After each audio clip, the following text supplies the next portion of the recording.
You mentioned high school principals and teacher lifting a hand and quieting the room.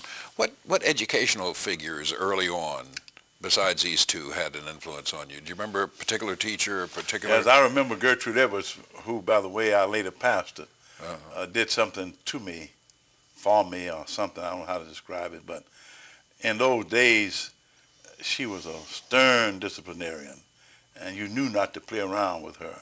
Third grade, and she went out of the class one day, and we all were cutting up as we did, talking and moving about. And when she came back in, we sort of froze. And one little girl in those days, we called him tattletale. And she said, Miss Edwards, it was Judy and it was Ben, and she started calling names. And Miss Edwards looked at me and said, I don't believe Ben acted a fool when I was gone. I believe if I went to town and came back, he would act like he had some sense.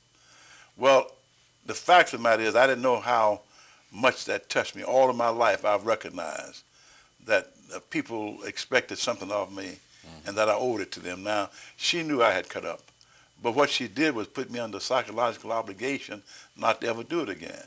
And that happened in the third grade, and I guess I've never forgotten that lesson, that she didn't expect Ben to act a fool if she went to town and came back. And from that day on, I tried to, model myself in a way that whether people were looking at me or not, I could do the things that I thought were right.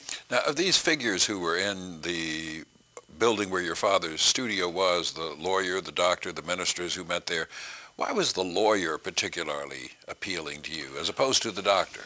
Well, I don't know, except that I suppose that somehow I wanted to be a preacher.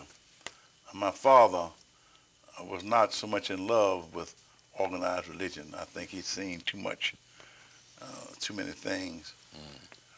By the way, I baptized my father many years later, and he became a devoted member of my church.